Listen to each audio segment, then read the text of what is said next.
Le livre des ombres, épisode 11. La traversée du néant. Émilie, Patricia et Damien émergent de l'autre côté de la porte, dans un lieu qui défie toute logique. Le néant s'étend devant eux, un océan d'obscurité mouvante, où des échos distants murmurent des secrets perdus. Chaque pas semble absorber leur énergie, comme si le sol lui-même cherchait à les retenir.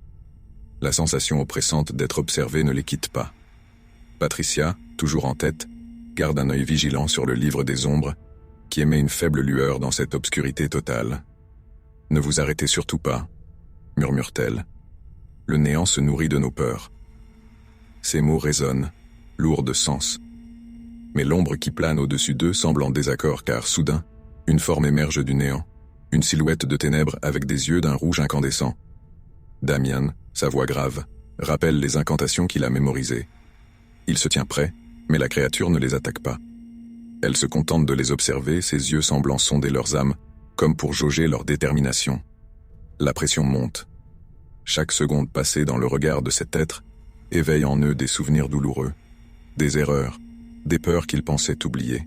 « Nous devons continuer », chuchote Émilie, déterminée mais visiblement affectée par cette épreuve mentale.